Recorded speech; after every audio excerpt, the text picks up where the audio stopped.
The Ascent of Islamic Philosophy, Reason and Mysticism, presented by Feel for Philosophy. আচ্ছা, একটা জিনিস ভাবা যাক। আমরা যখন দর্শন বা ফিলসফির কথা বলি, আমাদের মাথায় সাধারণত সক্রেটিস, প্লেটো বা হয়তো কান্ট, নিৎসের নাম ভেসে ওঠে। ঠিক। মূলত ইউরোপীয় দার্শনিকদের কথাই ভাবি আমরা। একদম। কিন্তু যদি বলি ইতিহাসের একটা বিশাল অধ্যায় জুড়ে এমন এক দার্শনিক ধারা চলেছিল যা একই সাথে যুক্তি, বিজ্ঞান এবং গভীর আধ্যাত্মিকতাকে এক সুতোয় বাঁধার চেষ্টা করেছিল, তাহলে বলতে হবে আমরা ইসলামী দর্শনের কথা বলছি। ঠিক তাই। আজ আমরা সেই জগতেই একটু ডুব দেব। আমাদের হাতে থাকা সোর্সগুলো বলছে এটা ইসলামী দর্শনের এক অবিশ্বাস্য যাত্রা। আর এই যাত্রাটা কিন্তু কোনো সরল রেখায় চলেনি। এটা ছিল নানা ধারার এক জীবন্ত বিতর্ক, যেখানে একদিকে ছিল গ্রিকদের বিশুদ্ধ যুক্তি আর অন্যদিকে ছিল কোরআনের ঐশী জ্ঞান। একদম। আমাদের আজকের আলোচনা ঠিক সেই বিতর্কের ভেতরের গল্পটা তুলে আনবে। আমরা দেখব কিভাবে বাগদাদের এক জ্ঞান কেন্দ্র থেকে এ আলোচনা শুরু হলো, কিভাবে তা ইবনে সিনা বা আল গাজালির মতো মহাতারকাদের জন্ম দিল, আর শেষ পর্যন্ত কোথায় গিয়ে পৌঁছালো। না, একদমই না। বরং আমরা বোঝার চেষ্টা করব যুক্তি আর বিশ্বাসের মধ্যে সেই হাজার বছরের পুরনো লড়াইটা ঠিক কেমন ছিল, আর দেখব সেই লড়াই থেকে জন্ম নেয়া ধারণাগুলো কিভাবে শুধু ইসলামিক বিশ্বকেই নয়, সুদূর ইউরোপকেও বদলে দিয়েছিল। তাহলে শুরু করা যাক। চলুন এই বুদ্ধিবৃত্তিক ইতিহাসের গভীরে প্রবেশ করা যাক, একেবারে শুরু থেকে। আচ্ছা। তো গল্পের শুরুটা নবম-দশম শতাব্দীর বাগদাদে। আব্বাসীয় খিলাফত তখন তার স্বর্ণযুগে। ঠিক। জ্ঞানের এক অসাধারণ পৃষ্ঠপোষকতা ছিল তখন। এই সময়ে ইসলামী চিন্তার জগতে দুটো বড় ধারা তৈরি হয়, একটা কালাম আর একটা ফালসাফা। দুটোই তো আরবি শব্দ, কিন্তু এদের মধ্যে তফাৎটা ঠিক কোথায়? তফাৎটা হলো তাদের যাত্রার শুরুতে। সহজ কথায় কালামের শুরুটা ছিল ধর্মীয় গ্রন্থ থেকে। কালাম মানে হলো কথা বা বক্তব্য। এখানে ঈশ্বরের বক্তব্য, তাই তো? হ্যাঁ। কালামের অনুসারীরা, বিশেষ করে মুতাজিলা নামে পরিচিত গোষ্ঠী, প্রশ্ন করতেন কুরআনের এই আয়াতটিকে আমরা যৌক্তিকভাবে কিভাবে বুঝব। আচ্ছা, যেমন একটা উদাহরণ দেওয়া যায়। যেমন ধরুন, কুরআনে ঈশ্বরের হাত বা আরশের কথা বলা আছে। তারা বলতেন এগুলোকে আক্ষরিক অর্থে নেওয়া যাবে না, বরং রূপক হিসেবে বুঝতে হবে, কারণ ঈশ্বর তো নিরাকার। তাদের মূল উদ্দেশ্য ছিল বিশ্বাসকে যুক্তির ওপর দাঁড় করানো। তার মানে তাদের কাছে যুক্তি ছিল বিশ্বাসকে আরো ভালোভাবে বোঝার একটা হাতিয়ার। একদম ঠিক, হাতিয়ার। তাহলে ফালসাফার রাস্তাটা কি ভিন্ন ছিল? হ্যাঁ, অনেকটাই। ফালসাফা শব্দটা এসেছে গ্রিক ফিলোসফিয়া থেকে, যার মানে জ্ঞানের প্রতি ভালোবাসা। ঠিক। তো তাদের যাত্রার শুরুটা ছিল বিশ্বাস থেকে নয়। তারা প্রশ্ন করতেন এই মহাবিশ্ব কিভাবে কাজ করে, বা অস্তিত্ব আসলে কি। মানে একেবারে মৌলিক প্রশ্নগুলো। হ্যাঁ, তাদের হিরো ছিলেন অ্যারিস্টটল আর প্লেটো। তারা ধর্মকে অস্বীকার করেননি, কিন্তু তাদের কাছে সত্য অনুসন্ধানের প্রধান হাতিয়ার ছিল মানবীয় যুক্তি, ধর্মগ্রন্থ নয়। বাহ, দারুণভাবে বললেন। একজনের স্মৃতির ছিল বিশ্বাস, আরেকজনের প্রশ্ন। আর এই দুটো ধারার বেড়ে ওঠার জন্য তো একটা বিশেষ জায়গার বিশাল ভূমিকা ছিল, বাগদাদের বাইতুল হিকমা বা হাউস অব উইজডম। আমাদের সোর্সগুলো বলছে ওটা নাকি শুধু একটা লাইব্রেরি ছিল না। মোটেই না। ওটা কি আজকের সিলিকন ভ্যালির বুদ্ধিবৃত্তিক সংস্করণ বলা যেতে পারে। তাই নাকি? হ্যাঁ, একবার কল্পনা করুন, বাইতুল হিকমায়ের করিডোরে হয়তো একজন আলেম অ্যারিস্টটলের যুক্তি নিয়ে তর্ক করছেন, আরেকজন ভারতীয় গণিতবিদ শূন্যের ধারণা ব্যাখ্যা করছেন, আর তৃতীয়জন হয়তো পারস্যের প্রাচীন কাব্য আরবিতে অনুবাদ করছেন। একদম। আব্বাসীয় খলিফারা ছিলেন জ্ঞানের পৃষ্ঠপোষক। তারা শুধু বই সংগ্রহ করেননি, পৃথিবীর সেরা জ্ঞানী গুণীদের বাগদাদে আমন্ত্রণ করে এনেছিলেন। এখানেই তো প্লেটো, অ্যারিস্টটল, গ্যালেন, টোলেমির লেখাগুলো আরবিতে অনুদিত হয়েছিল। আর এই অনুবাদের ফলে ফালসাফার দার্শনিকদের হাতে বিশ্বমানের উপাদান এসে পৌঁছায়। এই প্রাথমিক যুগে এমন কোন দুজন ব্যক্তিত্ব ছিলেন যারা এই ফালসাফার ভিতরা তৈরি করেছিলেন? দুজনের নাম না বললেই নয়। প্রথমজন হলেন আল-কিন্দি, যাকে প্রথম আরব দার্শনিক বলা হয়। হ্যাঁ, তার সাহস ছিল অসাধারণ। সেই যুগে দাঁড়িয়ে তিনি প্রথম বলেছিলেন যে গ্রিক দর্শন আর ইসলামী বিশ্বাসের মধ্যে কোনো শত্রুতা নেই।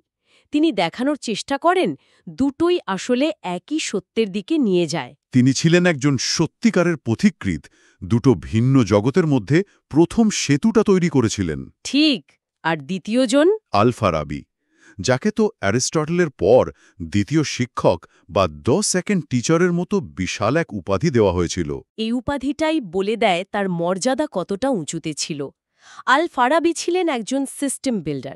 তিনি প্লেটো আর অ্যারিস্টটলের বিচ্ছিন্ন ধারণাগুলোকে একত্রিত করে একটা সম্পূর্ণ দার্শনিক কাঠামো তৈরি করতে চেয়েছিলেন। তার বিখ্যাত এমানেশন থিওরি বা নিঃসরণ তত্ত্বর কথা বলছেন। ঠিক ধরেছেন, ব্যাপারটা অনেকটা সূর্যের মতো। সূর্য যেমন নিজে এক, কিন্তু তার থেকে আলো আর উত্তাপ চারিদিকে ছড়িয়ে পড়ে, ঠিক তেমনি আল-ফারাবি বলতেন পরম সত্তা বা ঈশ্বর থেকে ধাপে ধাপে বুদ্ধিমত্তা, আত্মা এবং শেষে এই দৃশ্যমান জগৎ বেরিয়ে এসেছে। তার মানে এটা ছিল সৃষ্টিকে কোনো অলৌকিক ঘটনা হিসাবে না দেখে একটা যৌক্তিক প্রক্রিয়ার মাধ্যমে ব্যাখ্যা করার চেষ্টা। একদম। আর তিনি দর্শনকে শুধু তত্ত্বের জগতে আটকে রাখেননি, একে সমাজ আর রাজনীতির সঙ্গেও যুক্ত করতে চেয়েছিলেন। তার সেই দার্শনিক রাজার ধারণাটা তো প্লেটোর রিপাবলিকের কথা মনে করিয়ে দেয়। ঠিক। তার মতে একটা আদর্শ রাষ্ট্র চালাবেন একজন দার্শনিক রাজা, কারণ একমাত্র দার্শনিকেরই সত্য এবং ন্যায় সম্পর্কে স্বচ্ছ ধারণা থাকে। সুতরাং শুরু থেকেই ইসলামী দর্শন কেবল স্রষ্টা বা আত্মা নিয়ে নয়, বরং যুক্তি, বিজ্ঞান আর একটা আদর্শ সমাজ কেমন হওয়া উচিত তা নিয়েও ভাবছিল। আল-ফারাবির মতো দার্শনিকরা তো ভিত্তিটা তৈরি করে দিলেন, কিন্তু এই ভিত্তির উপর সবচেয়ে বড় ইমারতটা কে গড়লেন, যার নাম শুনলে আজও দর্শন আর চিকিৎসাশাস্ত্রের দুনিয়ায় আলোড়ন সৃষ্টি হয়? নিঃসন্দেহেই তিনি হলেন ইবনে সিনা, পশ্চিমে যিনি অ্যাভিসেনা নামে জগৎ বিখ্যাত। ইবনে সিনা ছিলেন সেই যুগের একজন রকস্টার। বলা যেতেই পারে। ভাবুন, কৈশোরেই তিনি চিকিৎসাশাস্ত্র, গণিত আর দর্শন আয়ত্ত করে ফেলেছিলেন। আজকের দিনে হলে তার জীবন নিয়ে নেটফ্লিক্সে সিরিজ তৈরি হতো। তা ঠিক। দর্শনে তার সবচেয়ে যুগান্তকারী ধারণা ছিল সত্তা বা অস্তিত্বকে দুই ভাগে ভাগ করা। হ্যাঁ, এই বিষয়টা একটু জটিল, তবে খুব মজার। একটু সহজ করে যদি বুঝিয়ে দেন। তিনি বলতেন, এই জগতে যা কিছু আছে সব দুই প্রকারের। এক, আবশ্যমভাবে সত্তা বা নেসেসারি বিং। যিনি হলেন স্রষ্টা। ঠিক। তার অস্তিত্বের জন্য অন্য কিছুর প্রয়োজন নেই, তিনি নিজেই নিজের কারণ। অনেকটা সূর্যের মতো, যার আলোর জন্য অন্য কোনো বাতির দরকার হয় না। আচ্ছা। আর বাকি সব কিছু, অর্থাৎ এই পুরো সৃষ্টি জগৎ হল সম্ভাব্য সত্তা বা পসিবল বিং। এদের অস্তিত্ব আবশ্যমভাবী নয়। এরা থাকতেও পারত, আবার নাও থাকতে পারত। এদের অস্তিত্ব পুরোপুরি স্রষ্টার ওপর নির্ভরশীল। চাঁদের আলোর মতো, যার নিজস্ব আলো নেই, সূর্যের উপর নির্ভরশীল। একদম সঠিক উদাহরণ। বাহ! এই ধারণাটা তো শুধু দার্শনিক নয়, ধর্মতাত্ত্বিক দিক থেকেও খুব শক্তিশালী। এর প্রভাব কেমন ছিল? এর প্রভাব ছিল অমসম। একবার ভাবুন, কয়েক শতাব্দী পরে ইউরোপে টমাস অ্যাকুইনাসের মতো বিখ্যাত খ্রিস্টান ধর্মতাত্ত্বিক স্রষ্টার অস্তিত্ব প্রমাণের জন্য যে যুক্তিগুলো দিয়েছিলেন, তার মূল ভিত্তি ছিল ইবনে সিনার এই ধারণা। একজন মুসলিম দার্শনিকের যুক্তি ব্যবহার করে একজন খ্রিস্টান ধর্মবেত্তা স্রষ্টার অস্তিত্ব প্রমাণ করছেন। হ্যাঁ, এটা প্রমাণ করে যে সেই যুগে জ্ঞানের আদান-প্রদান কতটা গভীর ছিল।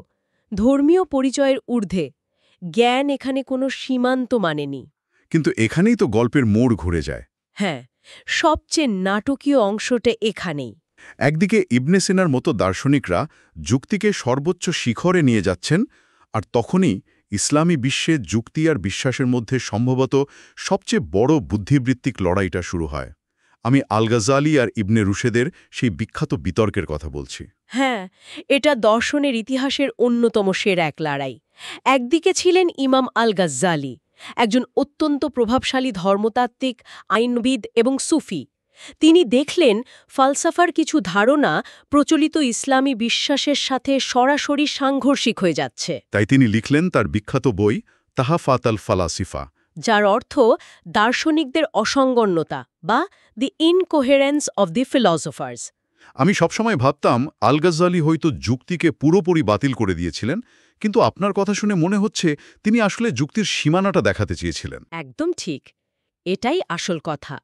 তিনি যুক্তির বিরোধী ছিলেন না। তিনি যুক্তির যথেচ্ছ ব্যবহারের বিরোধী ছিলেন। তার মূল আপত্তি ছিল মূলত ৩টি বিষয়। কি কি? ১. দার্শনিকরা বলতেন এ জগৎ অনাদি বা চিরন্তন, যা অ্যারিস্টটলের ধারণা। কিন্তু আল-গাজ্জালির মতে এটা কোরআনের শিক্ষার পরিপন্থী। ২. দার্শনিকরা মনে করতেন স্রষ্টা কেবল সার্বিক বা ইউনিভার্সাল বিষয়গুলো জানেন, জগতের খুঁটিনাটি নিয়ে মাথা ঘামান না। এটা তো স্রষ্টার সর্বজ্ঞতাকে অস্বীকার করার শামিল। ঠিক। আর ৩. এবং সবচেয়ে গুরুত্বপূর্ণ, দার্শনিকরা আত্মার অমরত্বে বিশ্বাস করলেও মৃত্যুর পর মানুষের দৈহিক পুনরুত্থানকে যৌক্তিকভাবে প্রমাণ করতে পারতেন না। আল-গাজ্জালির মূল বার্তা ছিল যুক্তি শ্রেষ্ঠ, কিন্তু এমন কিছু সত্য আছে যা যুক্তির ঊর্ধ্বে। যা কেবল ওয়াহি বা ইরাই অৎক্রবেনিয়ার মাধ্যমেই জানা সম্ভব। একদম। এটা তো ফলসাফার একেবারে গোড়ায় আঘাত হানার মতো। এর প্রতিক্রিয়া কি হল? কেউ কি আল-গাজ্জালির এই চ্যালেঞ্জ গ্রহণ করেছিলেন? করেছিলেন, কিন্তু প্রায় ১ শতাব্দী পরে আন্দালুসিয়া অর্থাৎ আজকে স্পেন থেকে এর জবাব দিলেন ইবনে রুশদ, পশ্চিমে যিনি অ্যাভেরোস নামে পরিচিত। তিনি লিখলেন তাহাফাত আল তাহাফাত বা অসংলগ্নতার অসংলগ্নতা। হ্যাঁ, নামের মধ্যেই চ্যালেঞ্জটা স্পষ্ট, দ্য ইনকোহেরেন্স অব দি ইনকোহেরেন্স। এটা ছিল আল-গাজ্জালির প্রতিটি যুক্তির এক ধারালো এবং ম্যাথেডিক্যাল খণ্ডন। ইবনে রুশদের মূল যুক্তিটা কি ছিল? তিনি কিভাবে দর্শন আর ধর্মকে মেলাতে চাইলেন? ইবনে রুশদের সমাধানটা ছিল খুবই সাহসী এবং বলা যায় বিপ্লবী। তিনি বললেন সত্য একটাই, কিন্তু সেই সত্যে পৌঁছনোর রাস্তা দুটো রাস্তা। হ্যাঁ, একটা রাস্তা হলো ধর্মের, যা সাধারণ মানুষের জন্য, এই রাস্তায় রূপক আর গল্পের মাধ্যমে সত্যকে তুলে ধরা হয়। আর একটা রাস্তা হলো দর্শনের, যা খাস জ্ঞানী বা ইঙ্গিনদের জন্য, এই রাস্তায় বিশুদ্ধ যুক্তির মাধ্যমে সেই একই সত্যকে উন্মোচন করা হয়। তার মানে তার মতে কোরআন আর দর্শন কখনো একে অপরের বিরোধী হতে পারে না। হতেই পারে না। যদি কখনো মনে হয় যে তারা বিরোধী, তার মানে হলো আমরা কোরআনের কোনো আয়াতের আক্ষরিক অর্থ করছি, তার গভীরতর যৌক্তিক ব্যাখ্যায় পৌঁছাতে পারিনি। তার কাছে দর্শন আর ধর্ম ছিল পরিপূরক, শত্রু নয়। দুটো ভিন্ন রাস্তা, কিন্তু গন্তব্য একটাই। দারুণ একটা ধারণা। কিন্তু এই মহাবিতর্কের শেষটা কি হলো? ফলাফলটা নাকি বেশ আশ্চর্যজনক ছিল। ফলাফলটা ছিল খুবই নাটকীয় এবং কিছুটা বিদ্রুপাত্মক।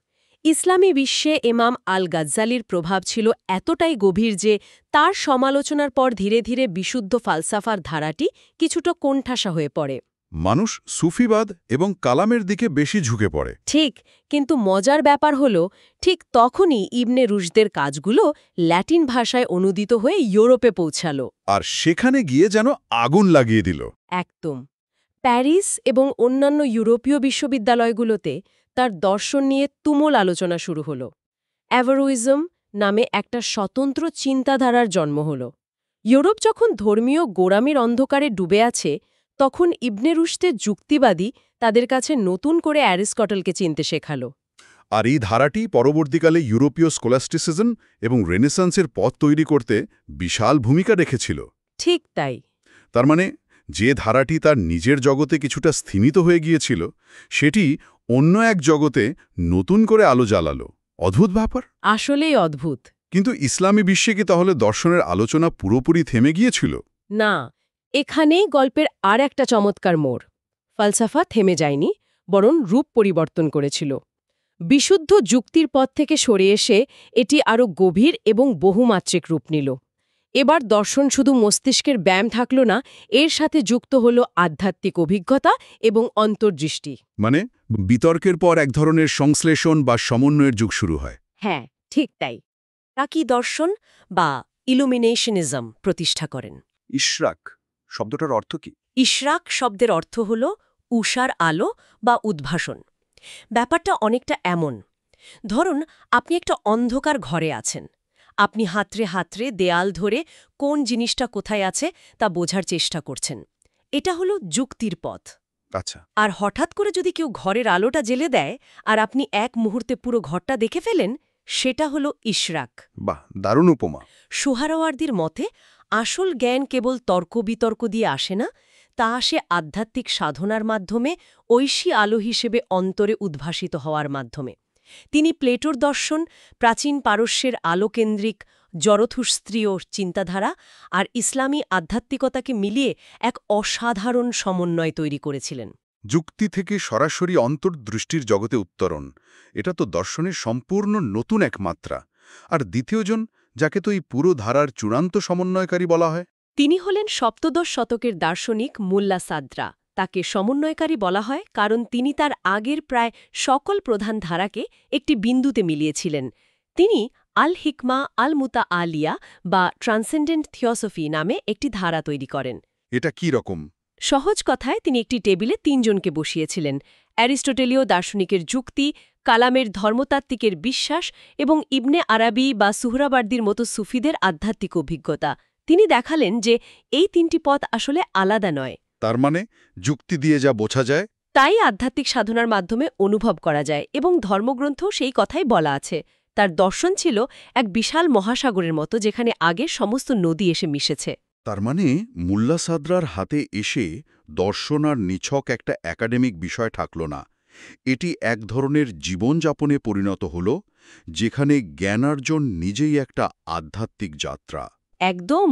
মোল্লা সাদরার পর ইসলামী দর্শন আর যুক্তি বনাম বিশ্বাস এই দুই ভাগে বিভক্ত থাকেনি, বরং এটি এমন এক সমগ্র দৃষ্টিতে পরিণত হয় যেখানে একজন জ্ঞানী ব্যক্তি একই সাথে একজন যুক্তিবাদী এবং একজন আধ্যাত্মিক সাধক হতে পারেন। তাহলে এই দীর্ঘ আলোচনা থেকে আমরা কি পেলাম?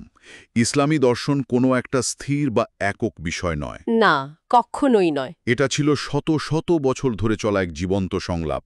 বাগদাদের বাইতুল হিকমায়ের জ্ঞানকেন্দ্র থেকে সেই যে আলোচনা শুরু হয়েছিল, তা আল গাজালি আর ইবনে রুশদের বিতর্কের মধ্য দিয়ে নতুন তীক্ষ্ণতা পেল এবং শেষে মোল্লা সাদরার হাতে এসে এক গভীর সমন্বয়ে রূপ নিল।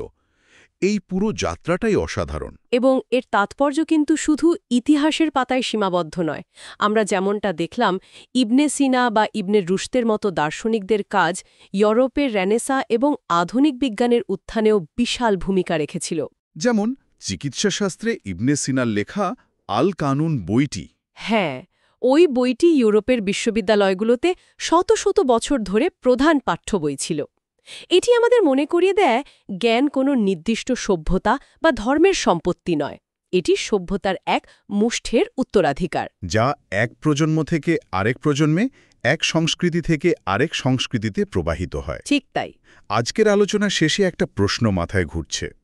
এই দার্শনিকরা আল-কিন্দি থেকে মোল্লা সাদরা পর্যন্ত, তারা সবাই একটা জিনিস দেখানোর চেষ্টা করেছিলেন: কঠোর যৌক্তিক বিশ্লেষণ আর গভীর আধ্যাত্মিক বিশ্বাস পরস্পর বিরোধী নয়, বরং একে অপরের পরিপূরক হতে পারে। হ্যাঁ, আজকের এই তথ্য বিস্ফোরণের যুগে, যেখানে আমরা একদিকে বিজ্ঞান ও প্রযুক্তির চূড়ান্ত বিকাশ দেখছি, আর অন্যদিকে ব্যক্তিগত বিশ্বাস ও আধ্যাত্মিকতার জন্য এক ধরনের হাহাকার অনুভব করছি, সেখানে সেই পুরানো দার্শনিকদের কাছ থেকে আমরা কি একটা ভারসাম্যপূর্ণ জীবনদৃষ্টির সূত্র খুঁজে পেতে পারি? এটা একটা গভীর প্রশ্ন। এমন এক জীবন যেখানে আমাদের মন যেমন প্রশ্ন করতে ভয় পাবে না, তেমনি আমাদের আত্মাও তার খোরাক খুঁজে পাবে। ভাবনার বিষয়। Thank you for watching this video. If you enjoyed it, please like, share, and subscribe. Your support encourages me to create more content. Thank you.